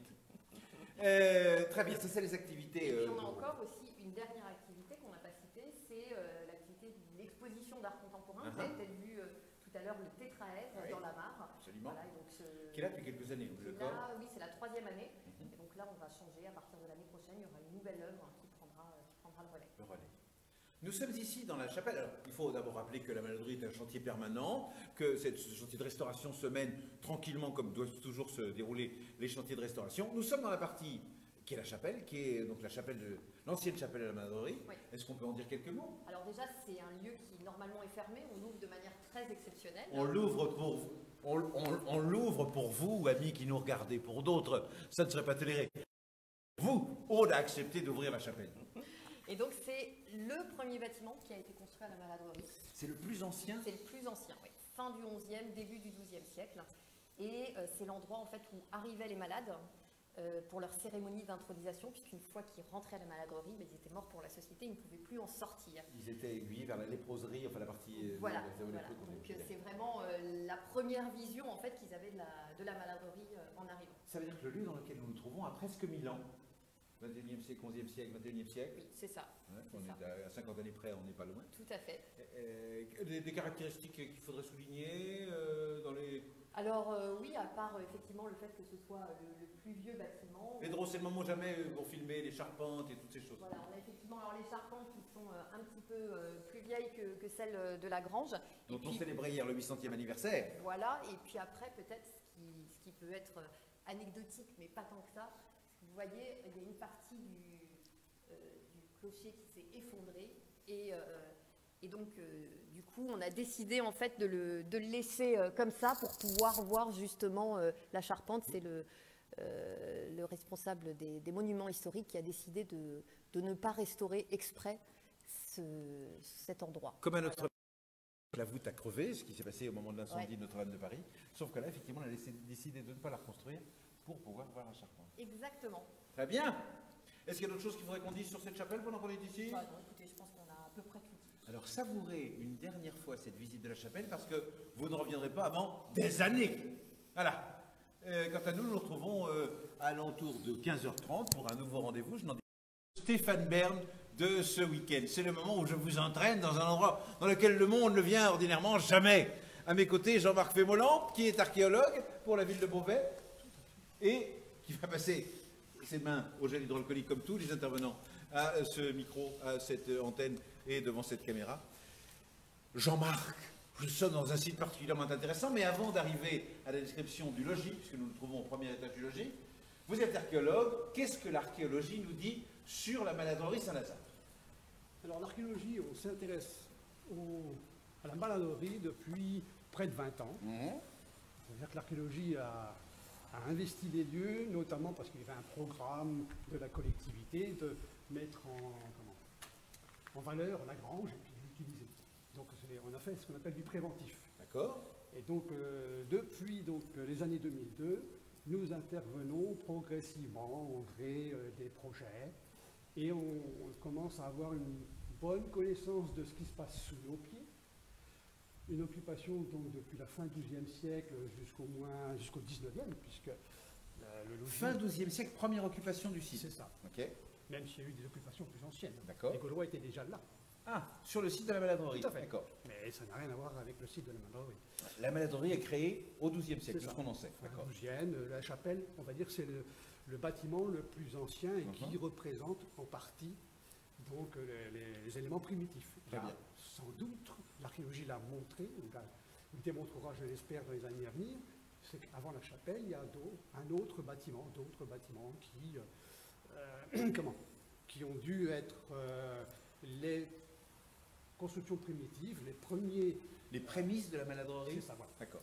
Alors depuis, on a appris, on a observé que l'enceinte des 3 hectares renferme sur quasiment la moitié un grand nombre de bâtiments qui étaient pour l'instant, jusqu'à présent, inconnus. Donc qui n'existent plus, ils ont encore les fondations? C'est ça. D'accord. Donc on a pu observer ces bâtiments, on ne connaît pas trop leurs usages, on n'a pas tout fouillé, on n'a pas fouillé encore, hein. On a fait des observations qu'on appelle, pour être exact, des diagnostics archéologiques, on a fait des sondages ponctués sur des petits, d'accord, sur l'ensemble du territoire. On a perçu donc ces vestiges, on a interprété la taille de ces bâtiments, mais on ne connaît pas leurs usages. D'accord. On ne sait pas non plus s'ils sont contemporains les uns des autres. On sait juste qu'il y a des fondations qui montrent qu'il y a des bâtiments à un moment donné, on ne sait pas à quoi ils correspondaient. Alors, ils sont tous médiévaux, voire modernes.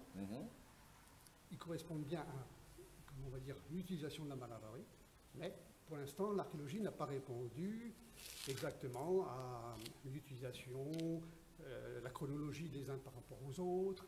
Ça, je pense que ce sera l'archéologie d'avenir, c'est-à-dire de faire des fouilles sur des grandes surfaces pour essayer de comprendre l'organisation, leur utilisation.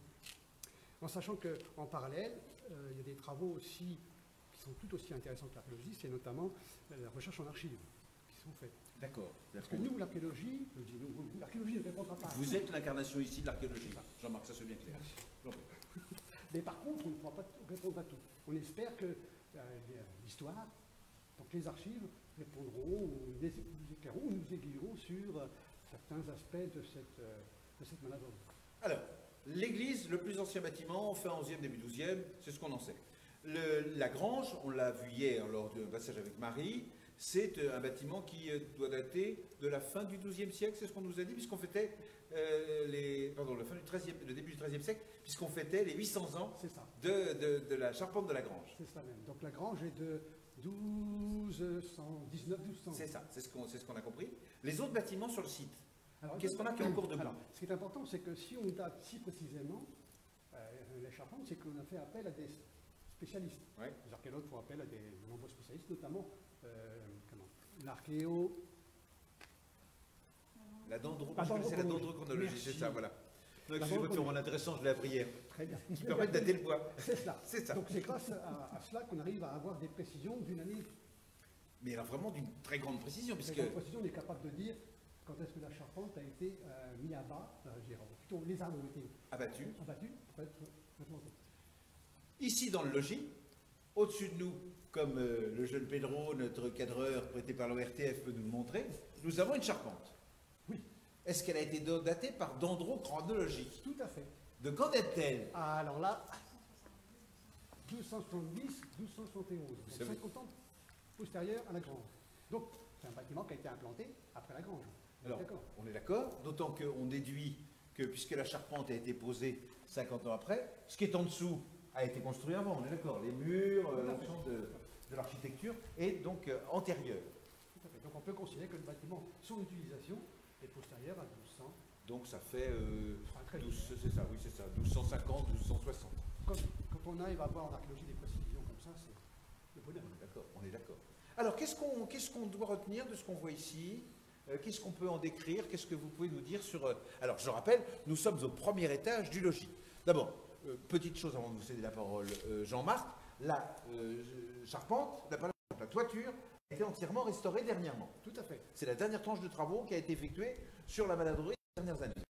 2019-2020, c'est ce qu'on a appelé la sécurisation du logis. C'était en fait de rétablir la charpente en premier lieu, rétablir, restaurer, et puis de refaire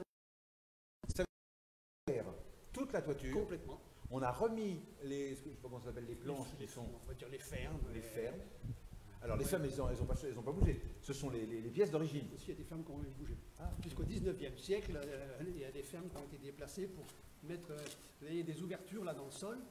Il y avait des cheminées. Regardons de ce côté-ci les cheminées en nous tournant par le truchement de cette caméra sur Facebook. Voilà, oui. Et donc, ces cheminées du 19e devaient donc percer le plancher. Ah, oui, d'accord. Ok, c'est ça, on avait percé. Oui, d'accord. Et puis, ils avaient déplacé les fermes. C'est-à-dire qu'on n'était pas carton à cette période-là. Et on déplaçait, et puis...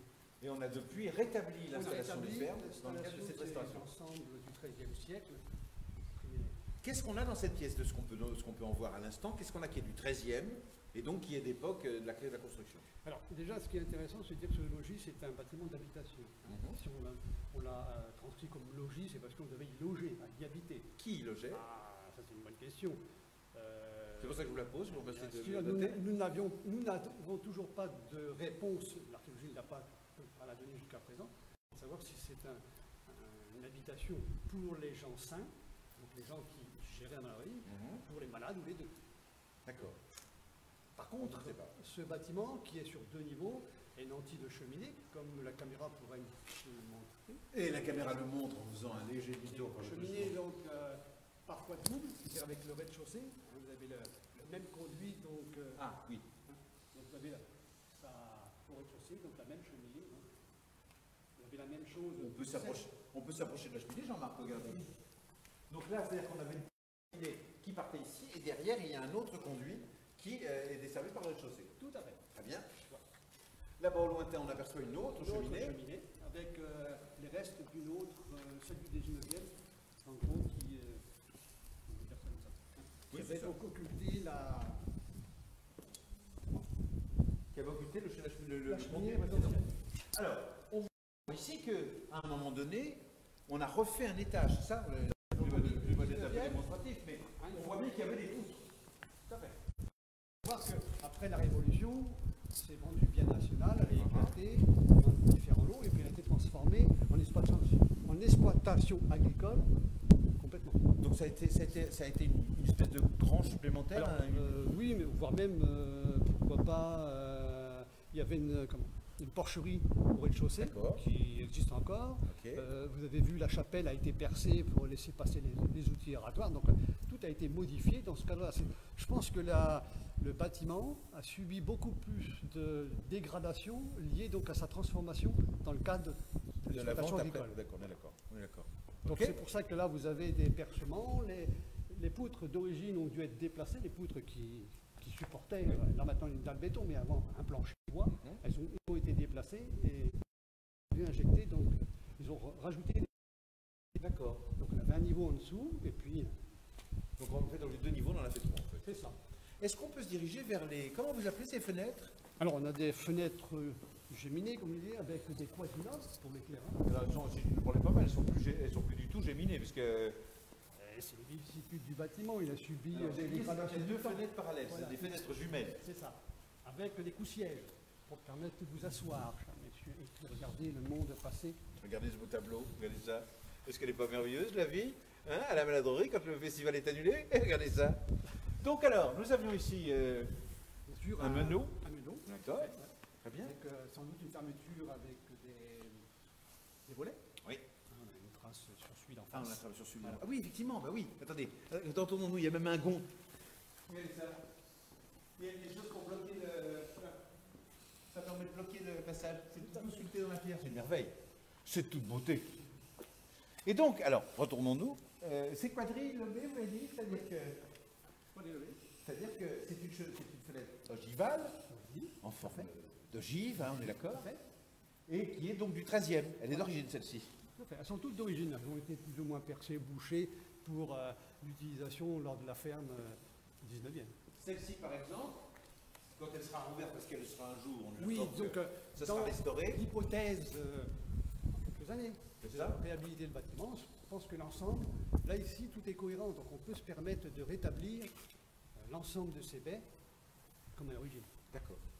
Eh bien, écoutez, j'ai envie de dire, si vous n'avez rien de plus à rajouter, nous allons nous quitter en appelant de nos voeux, évidemment, la restitution de ce bâtiment dans l'état dans lequel il se trouvait au XIIIe siècle. Et puis, si évidemment vous avez envie de poser des questions à Jean-Marc, vous laissez un petit mot, un petit message, et nous nous ferons une joie de lui faire suivre vos questions. Jean-Marc, est-ce qu'on a d'autres choses à rajouter? On pourrait rester des heures. C'est vrai, on pourrait rester des heures, mais on ne le fera pas. Voilà.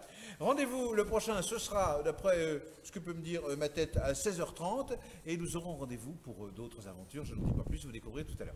Merci, l'archéologie, je vous en prie. Et parmi les stands, parmi les chapiteaux, il y a la balayette à ciel. Parce que vous allez vous dire, on parle beaucoup depuis le début de la culture, du spectacle, quand est-ce qu'on en a? Eh bien, on va en découvrir maintenant. J'évoquais la balayette à ciel, puisque la balayette à ciel, depuis quelques années maintenant, s'occupe de gérer son chapiteau, une programmation, des boissons, et la balayette à ciel, depuis 35 ans est installée à Beauvais et donne à entendre, à voir du spectacle. Ils sont, pour certains d'entre eux, c'est-à-dire pour un seul, Philox, installés dans la grange, et ils ont accepté de nous donner à entendre un extrait de leur répertoire. Alors nous allons entrer dans la grange. Vous êtes familier de cette grange désormais, tranquillement, et l'on entend au lointain les accords mélodieux de Philox, qui avec ses doigts fins, délicats, est en train de commencer déjà à interpréter un des morceaux du répertoire de la balayette à ciel. Alors, si vous en êtes prêts, je vous propose, si vous êtes chez vous, de maintenant réunir vos mains, d'applaudir bruyamment, afin d'encourager ce jeune et sympathique artiste qui est à nos côtés. Il s'agit de Philox. Allons-y, maintenant, c'est parti. La balayette à ciel. Épuisés que nous étions à nous déballonner, quand l'oracle nous nous injurier.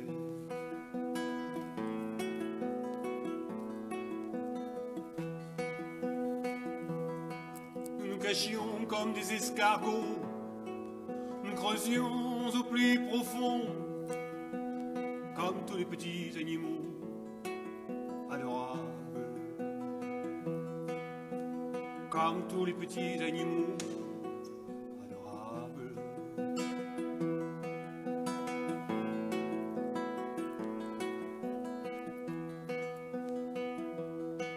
La révolte générale était en route, puisque la guerre définitive était en phase finale.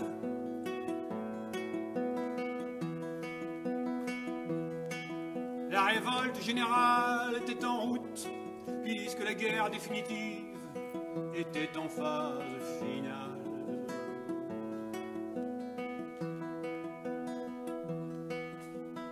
Nous n'en pouvions plus de nos humanités malades. Quand nous étions hommes, nous détournions la tête pour pouvoir pleurer toute la journée.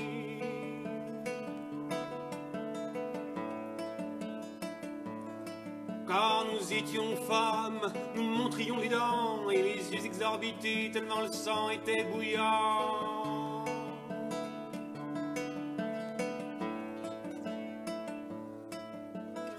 Mais la bouche fermée et les yeux voilés. Mais la bouche fermée et les yeux voilés. Les yeux voilés.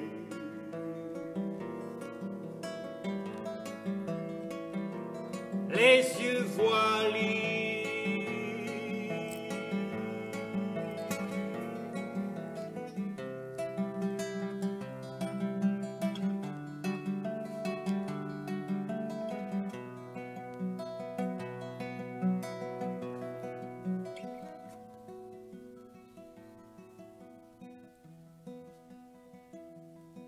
Un jour, nous irions à l'usine, dans la grande entreprise multirécidiviste, prendre nos frères et sœurs à plein bras et les soulever de terre. Prendre nos frères et sœurs à plein bras et les soulever de terre.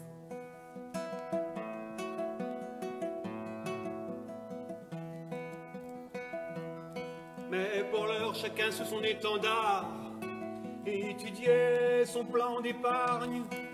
C'est de mener pour s'aligner en tête très douce calfeutrée. Avant le couvre-feu imaginaire, dicté par le diktat de son propre développement personnel. De son propre développement personnel.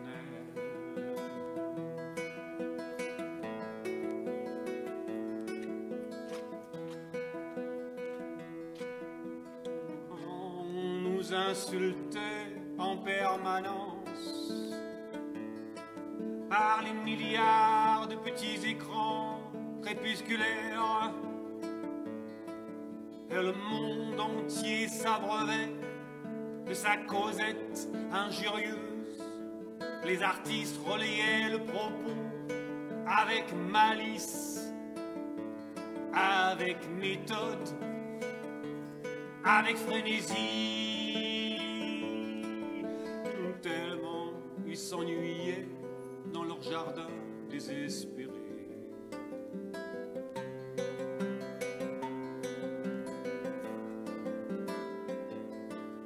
Tellement ils s'ennuyaient dans leur jardin désespéré.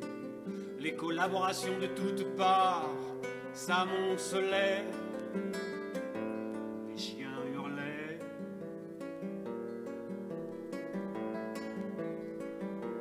Les chiens hurlaient.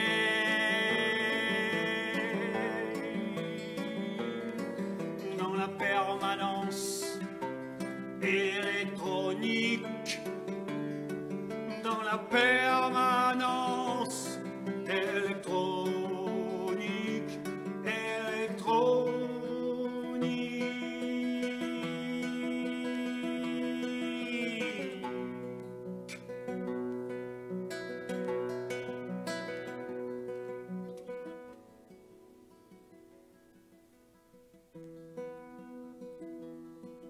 épuisés que nous étions à nous déballonner, quand l'oracle nous injuriait.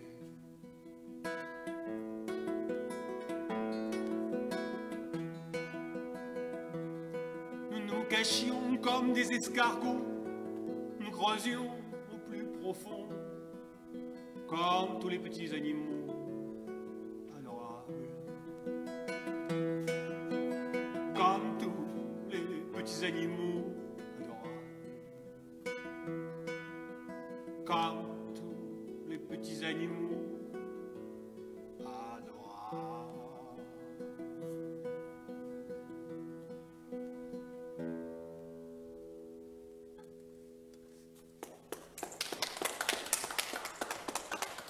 Si vous voulez, vous pouvez peut-être me poser quelques questions. Mais alors volontiers. Des questions très spontanées. Absolument. Pendant ce temps-là, dans leur salon, les gens qui nous regardent devant leur téléphone portatif également applaudissent pour vous remercier de cette prestation qui nous a enthousiasmés. Donc, un moment très spontané avec Philox qui est à nos côtés. Philox du grec philos, celui qui aime, celui qui est aimé, ça dépend dans quel sens on prend. Qu'est-ce que la balayette à ciel? On pourrait dire bien des choses. On pourrait dire c'est un collectif de musiciens de la région. On pourrait dire c'est un phalanstère, une phalange, un monastère, collectant les idées anarchistes, cisterciennes, tibétaines. Mais en fait, il n'en est rien.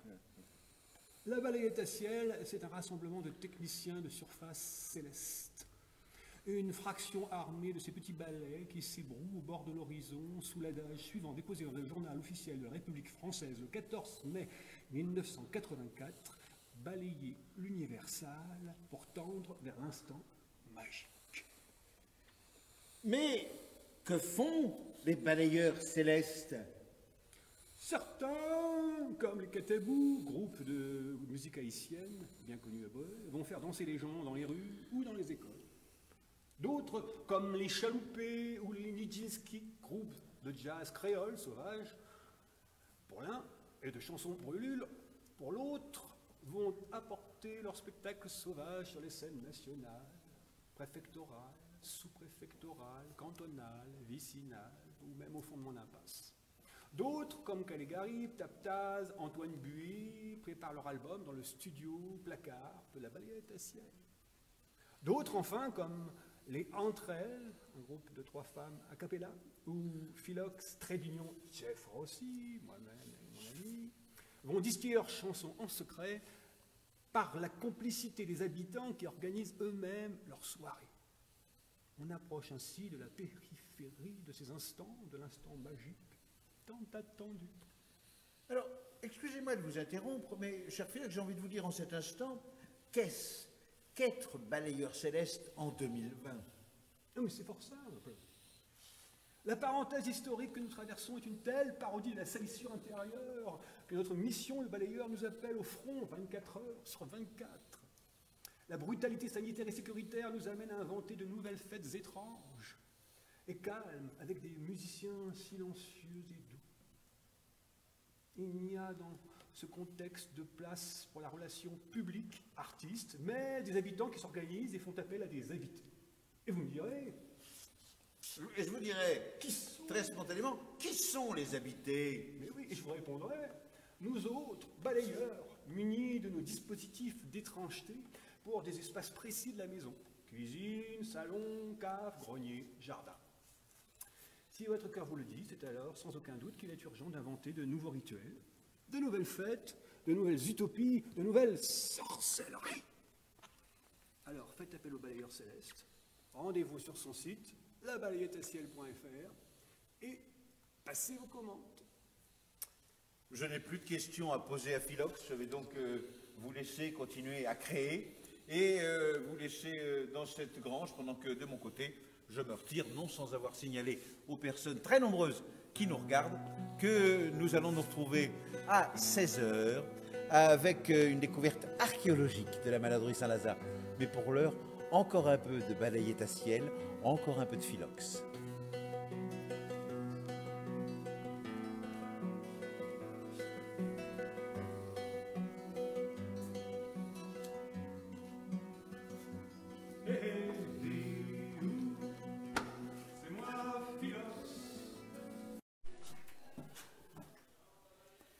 Chers amis, les loges.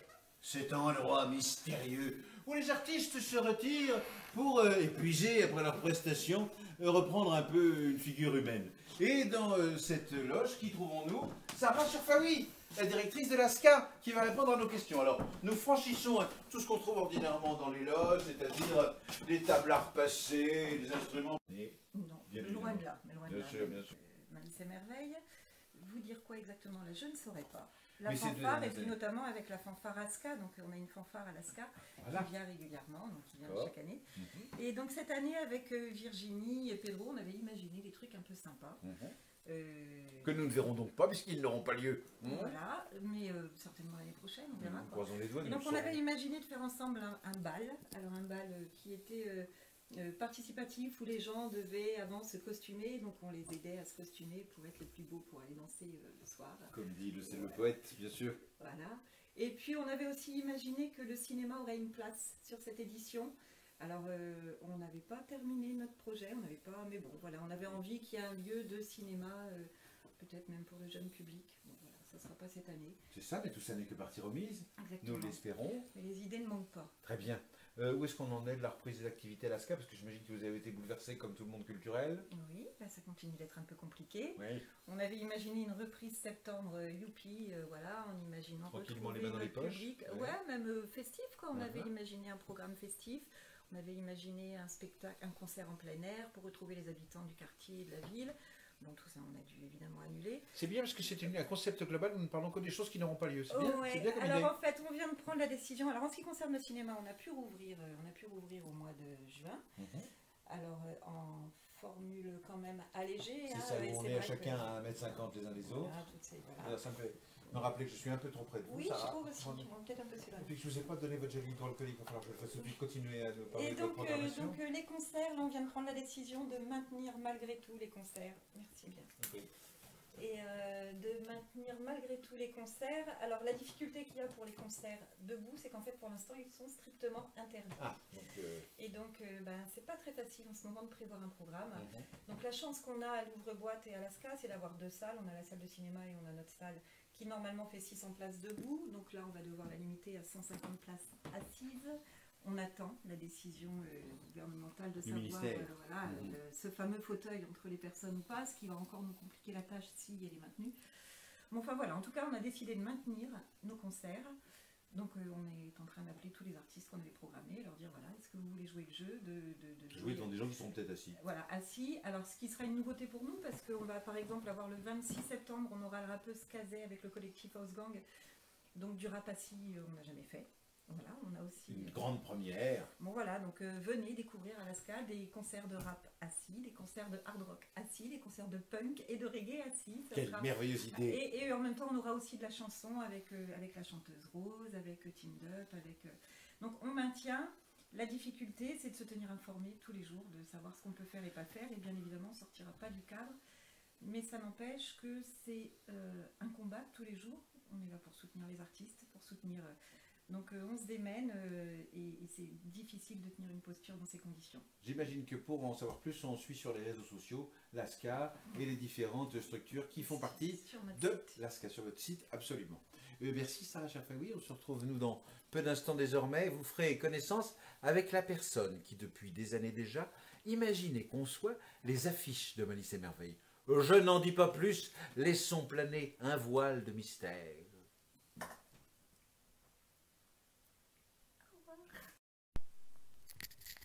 Vous avez reconnu les lieux, nous sommes dans la Grange, qui est traditionnellement le lieu de repli des spectacles de Malice et Merveille. Dans ce lieu de repli, qui n'en est pas un, parce qu'il fait un temps de rêve, chacun peut le constater, nous avons installé le florilège des affiches de Malice et Merveille depuis la création du festival. L'identité visuelle d'un festival est une chose importante, et vous constatez qu'il y a une manière de cohérence dans l'ensemble des affiches présentées ici, même si Pedro est en train de vous les présenter dans le sens inverse de la chronologie. Qu'importe. L'important est de savoir que ces affiches ont toutes été conçues par une seule et même personne. Cette même personne est à nos côtés. Il s'agit de Nini. Voilà. Nini qui est, alors, graphiste, illustratrice. Ça c'est bien. J'aime bien illustratrice, c'est joli. Oui. Comment est-ce que vous concevez les affiches? Est-ce que vous avez une idée en tête à chaque fois? Est-ce que c'est des thématiques générales? Est-ce qu'on vous souffle des idées? Comment ça se passe? Ah non, non, ça, on ne me souffle pas les idées, ça cogite dans ma tête. C'est un peu de la cuisine en fait. Au départ, je pars d'un élément souvent qui est tiré d'Alice au Pays des Merveilles. Donc, le lapin, la rose, les champignons, le flamand, avec le petit la lapin. théière, voilà le petit lapin. Le lapin qui est le fil conducteur à chaque c'est fois. ça, il y en a On sur trouve chaque, toujours les petits lapins quelque part, plus ou moins apparents, plus ou moins cachés. Et donc là, il y a la tasse à thé, la tasse à thé, la théière, et puis après, il y a un bout d'Alice, c'est-à-dire que Alice, sa tête est remplacée par une rose avec un flamand porte-manteau, et elle tient dans sa main un ballon lapin. Voilà, donc à chaque fois, je joue avec je pars de ça. Et alors, oui, Calixte, c'est un peu... Oui, c'est moi. Voilà. Si les gens n'étaient pas physionomistes, je Oui. suis la personne qui est sur Voilà. une affiche. Alors, j'avais envie, elle est un petit peu à part, cette affiche-là, parce que comme c'est, à Calixte, c'est quand même la figure... Vous savez que je suis là à côté de vous. C'est très gênant ce que vous êtes en train de dire. La Parce que les gens... figure emblématique de Malice, donc il m'a semblé important d'en faire une, voilà. De me coiffer avec la Oui, chapelle alors et avec des une iris. espèce de truc avec des Il y a coquillages. des iris aussi. Oui, il y a des iris, J'aime et beaucoup puis les iris partout. il y a un coquillage Oui, géant, absolument. et puis des petites choses Je suis assez emperqué. baroques. Oui, Oui, c'est voilà. ça. Bon. Ouais, c'est pas mal. Donc je me suis amusée avec ça. Donc après, à chaque fois, c'est vraiment un jeu. Je tâtonne. C'est vraiment, j'essaye ça, non, ça marche pas. Et puis voilà, c'est vraiment, pour moi, ça relève un peu de la cuisine. Et il y a un moment donné Où ça y est. ça prend. On y est. Voilà. Et faut pas enlever un truc et faut pas en rajouter. C'est un équilibre autant au niveau forme que couleur qui fonctionne à un moment T et ça tient comme ça. Et c'est toujours à peu près la même durée de création, ou est-ce qu'il y a des fois où vous avez des fulgurances et vous dites c'est bon, je l'ai en un quart d'heure? Non, ça dépend. Oui, c'est ça. Oui. Mais c'est beaucoup de bidouillage et beaucoup de je prends, je jette, je reprends. Enfin, c'est vraiment, finalement, ça ressemble, parce que la base est faite en dessin de toute façon, au crayon, et après, la couleur est faite par ordi. Mais finalement, le processus créatif est le même qu'avec un tableau. C'est-à-dire que je prends, j'essaye, je rajoute, non, j'enlève, ça ne marche pas. Et ça marche par superposition comme ça d'éléments, de couches, de couleurs qui à un moment donné fonctionnent entre elles. Quelle est celle qui vous en a le plus fait baver? On peut le dire? Est-ce que c'est indiscret ou est-ce que pas? Non, pas du tout. Celle qui m'en a fait le plus baver, je dirais peut-être celle-là. Celle avec la liste décapitée. Voilà. J'ai eu du mal à trouver un équilibre parce que peut-être j'avais 2 éléments sur la fiche. Il y a plus d'éléments et bon voilà. Et il fallait que ça pète en même temps au niveau couleur que ça ressorte. Donc c'était un peu plus compliqué. Voilà. Et à contrario, celle qui a été la plus facile à faire, parce qu'évidemment, maintenant qu'on a vu la plus compliquée, la plus facile à faire, c'était celle-là. Et c'est rigolo parce que dernière. C'était une, oui, c'est ça. Et pourtant, c'est l'une de celles que j'ai préférées. C'est curieux, il y a des fois... celle-là est parfaite. Ouais, je trouve que c'est la collection. Ouais. Je Moi, mets de côté celle qui me met en valeur, puisque évidemment, je ne suis pas objectif, mais celle-là est vraiment tout à fait épatante. Donc, et pourtant, c'est une qui a fonctionné relativement rapidement et très bien. Donc voilà, c'est très variable. Alors, évidemment, pour vous imprégner de l'atmosphère de Malice et Merveille, vous avez une espèce d'obligation morale d'être présente tous les ans. Oui, mais j'y vais par plaisir, pas par obligation. Très bien. Mais nonobstant, vous y venez quand même. Oui. Depuis la première édition? Oui, okay. oui, j'adore. Ouais. Des souvenirs particuliers qui vous seraient restés sur des compagnies que vous auriez aimées? Alors, il y a des coups de cœur, évidemment. Je commencerai par Nino Costrini, dont j'ai vu tous les spectacles, et voir plusieurs fois quelques spectacles, et que personnellement j'adore. Après, il y a les CAG, donc pareil, Agnès et Karine sont chères. Un cabaret mémorable dans la petite cour derrière. Oui. Un spectacle très trash, voilà. Très provocateur. C'est d'ailleurs étonnant quand on voit vos affiches de penser au CAG, parce que c'est à peu près l'opposé de l'univers dans lequel vous évoluez artistiquement, en tout cas comme illustratrice. Oui. Et puis après, il y a la compagnie Ici et Là, que j'aime beaucoup. Un duo, aussi. c'est ça, c'est un duo. Oui, c'est ça. J'avais vu un spectacle qui s'appelait D'ici, je crois, et que j'ai trouvé parfait, poétique, voilà, enfin, et bien d'autres. Hein, ça n'est pas limitatif, on est d'accord. Non, les Belges en général, j'aime beaucoup leur univers, je trouve qu'ils ont beaucoup d'humour.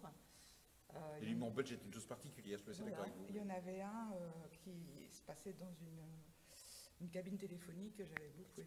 Ah oui, sauf que c'est Petit Monsieur, mais il n'est pas du tout belge. Mais c'est pas grave. Ça lui fera plaisir. Non, pas du tout. Il est drôlement des joies de mémoire. Mais qu'importe. Oui. Ça vous a plu quand même. Oui, énorme. Donc voilà, il y en a. Il a fait la cabine téléphonique, il avait fait l'attente. Je ne sais pas si on a eu l'attente ici. Oui, l'attente, voilà.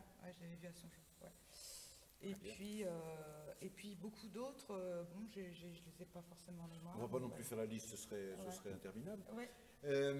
Est-ce que l'affiche de la 10e édition était prête avant que ça soit annulé? Oui, bien sûr. Hélas, elle était prête. Elle était prête. Elle n'était pas imprimée. Non. On l'aura donc l'année prochaine pour la prochaine édition. Oui. Pour la 10e année. On peut rien en dire, si ce n'est qu'il y aura un lapin dessus. Ah oui. Ok. Oui, et ça c'est sûr, mais bon, ça c'est pas un gros scoop. Non, mais c'est ça. J'essaie de chercher l'information. Après, ce que je peux dire que, bon, ça tourne autour d'un gros gâteau d'anniversaire, on dirait. Très bien. Voilà. On n'en dit pas plus. On n'en dit pas plus. Merci Nini. Nini, c'est pas votre soirée, non? Ni oui ni non. Très bien. C'était donc Nini, l'illustratrice, qui crée les affiches de Malice et Merveille. Et nous allons nous retrouver dans peu d'instants maintenant pour la suite. Et la suite, nous serons dans la cuisine. C'est tout, pas d'autre indice. Eh bien, nous sommes ici, chers amis, dans le sein du sein, c'est-à-dire les coulisses que vous rêviez depuis de longtemps déjà de découvrir. Nous allons vous les faire visiter. Alors, nous sommes dans le couloir d'accès. Ici, en poursuivant votre chemin, vous arriveriez à un escalier qui monte dans les loges, partie secrète et intime, où les artistes se reposent et se préparent psychologiquement. Nous entrons ici dans la cuisine, car il faut nourrir tout ce petit monde. Vous voyez, il y a donc une manière de cantine, que dans un métier, que dans un langage technique on appelle le catering. Et ce catering est tenu par une jeune personne que nous allons retrouver maintenant. C'est la dame de la cantine, notre dame de la cantine à nous, Framboise, qui est actuellement enfermée dans un lave-vaisselle, comme vous allez le constater. Nous la découvrons. Voici Framboise. Bonjour Beauvais. Bonjour. Bonjour amie Framboise. J'ai tout fait dans ce lave-vaisselle. Je vois bien que vous étiez dans le lave-vaisselle. Vous vous êtes remis à fumer?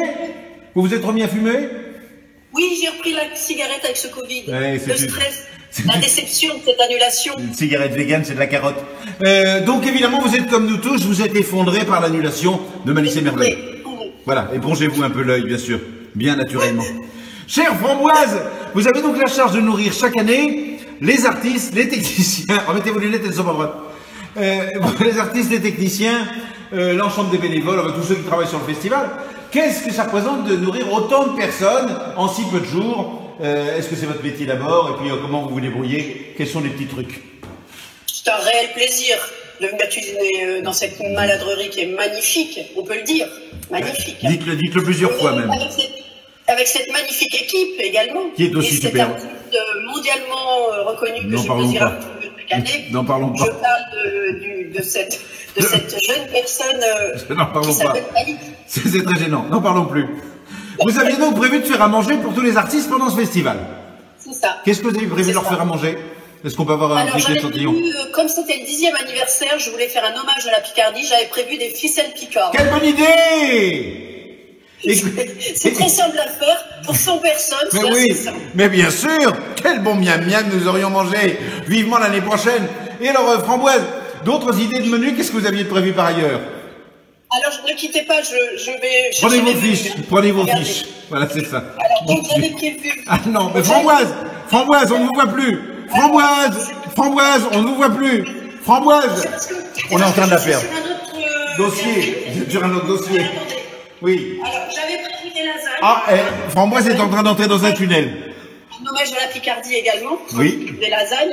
Oui, alors, allez célèbre. Moi, ça crame derrière. Ah, Framboise, revenez, Framboise, revenez. Alors, nous sommes obligés de mettre fin à cette interview. Malheureusement, oh là, c'est bête, nous sommes obligés de mettre fin à cette... Dans une ambiance extrêmement raffinée. Nous sommes dans la grange de la Maladerie Saint-Lazare, dans une ambiance tout à fait décontractée, où dans peu d'instants, les Plumés, la compagnie qui devait être programmée dans ce festival, vont nous rejoindre. Les voici qui s'avancent devant nous. Les Plumés. Bonjour mon jeune ami. Vous avez faim. Vous voulez manger. C'est ça. Très bien. Eh bien, nous allons vous donner à manger devant nos amis qui nous regardent par notre instrument de Facebook. Voilà. Bonjour jeune homme. Il semblerait que mon ami ait faim. Voilà. Vous vouliez faire quelque chose?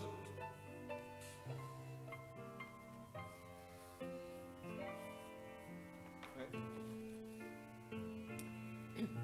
Voilà. C'est un peu long à choisir, excusez-le, mais c'est... Ah voilà, on y est, on peut commander. Alors...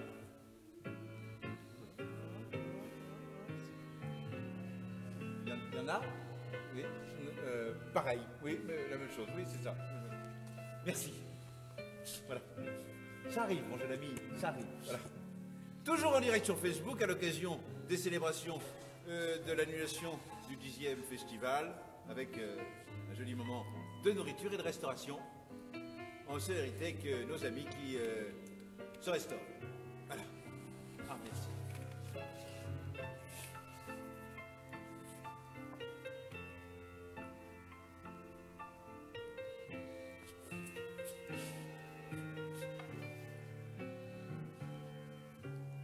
C'est bien? C'est ce que vous aviez commandé, oui? Ah, oui, bien. Alors, goûte à l'appétit, comme on dit. Voilà. Oui, c'est bon. Oh, mais c'est bon. Oh, mais c'est tellement bon. Oh, c'est farfalé. Oui, oh, le bon miam miam. Oh, le bon manger, préparé avec amour.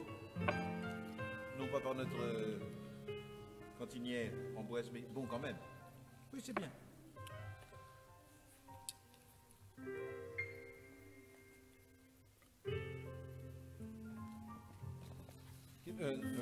Oui, si vous assistez vraiment, oui.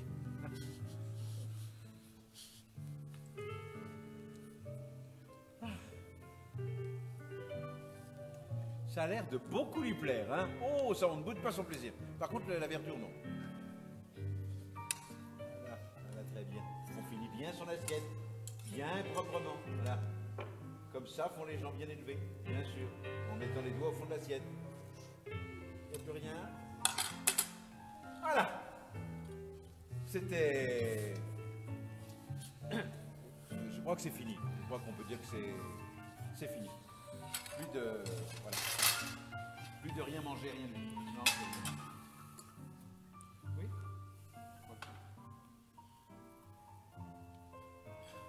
Voilà. Ah. Toujours cette ambiance raffinée, toujours cette ambiance délicate. Comment était ce repas? Bien, très intéressant. Peut-être un petit frichti pour finir. Une friandise, une bêtise, un petit rafraîchissement.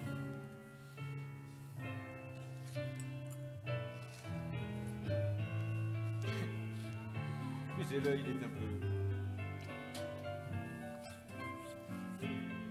Oui, c'est bien ça.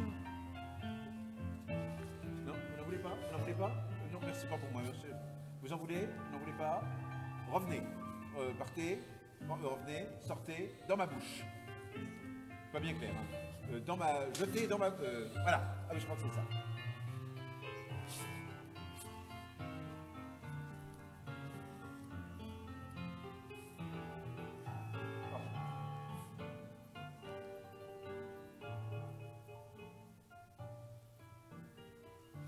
Oui, on n'était pas prêts. Chez nous, on n'était pas prêts. On reprend.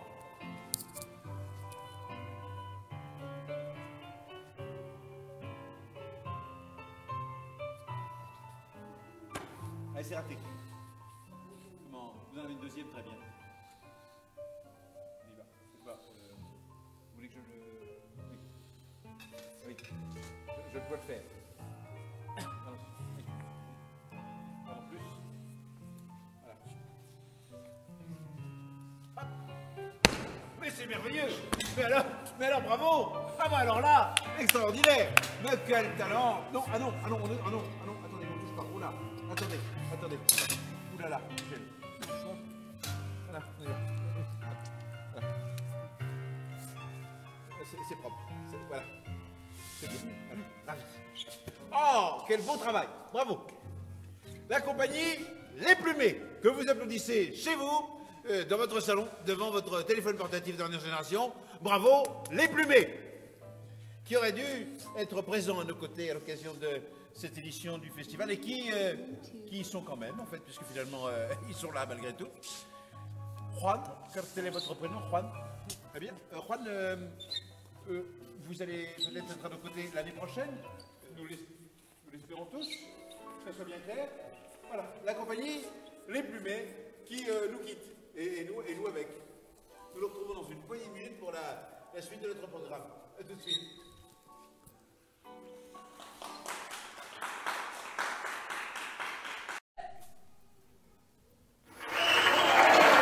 Eh bien, bonsoir Beauvais.